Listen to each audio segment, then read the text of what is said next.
Sure. I'm here with Peter David, the greatest, in my opinion, the greatest writer for the Hulk, the Incredible Hulk. Thank you, I appreciate that. And so where did the idea for Maestro come from? From Maestro? Uh-huh. Well, actually what happened was Bobby Chase had an Italian artist that she wanted to work with who was renowned for doing stories about dystopian futures. So she approached me about coming up with a dystopian future story for the Hulk. And what I decided to do was kind of invert the Terminator. At the time, we had not seen any Terminator films that were in the future. It had always been people coming into the past to try and change the future. I thought, why don't we invert the formula? Why don't we have the Hulk go to the future to deal with some sort of problem that only he could deal with? You know, it had to be the Hulk. And then I thought, well, what could it be that only the Hulk could have to handle? And then I thought about it and I said, well, wait a minute. Why isn't it a future version of the Hulk?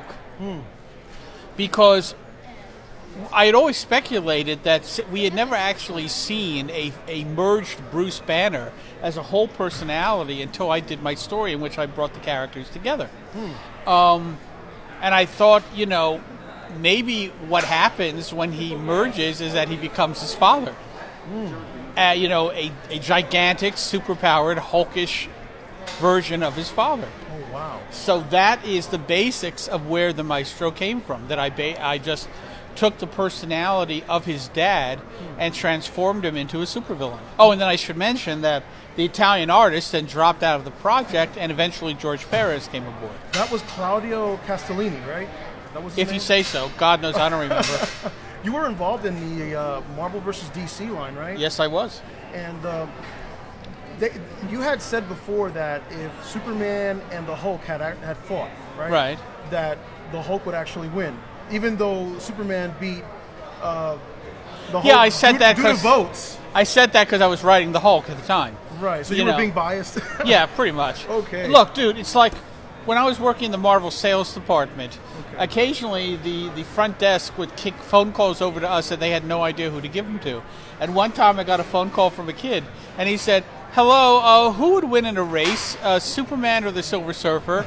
And I said, the Silver Surfer. And he said, okay, and he hung up, which is, of course, what I said. He called Marvel Comics. If I'd been working at DC, I would have said Superman. Oh, wow. In point of fact, if you're talking about Superman versus the Hulk, what would probably happen is that Superman, if he was fighting the Hulk, would basically just go straight up, break Earth's gravity, and go into space and just release the Hulk.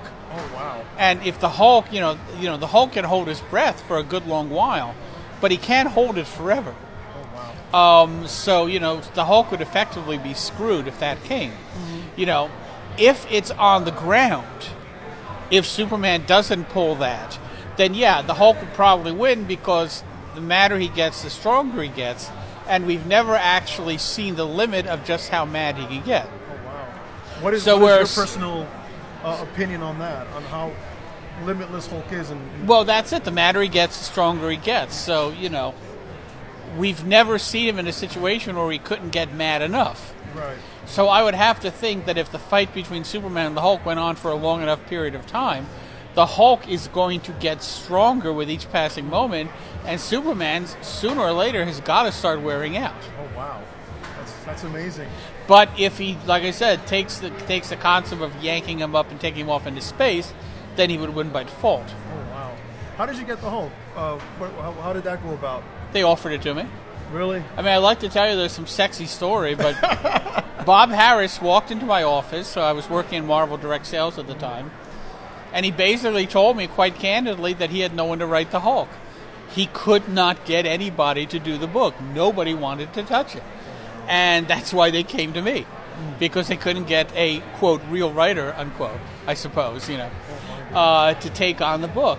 And I figured I would do it for 6 issues, and 12 years later, You're a legend. I try.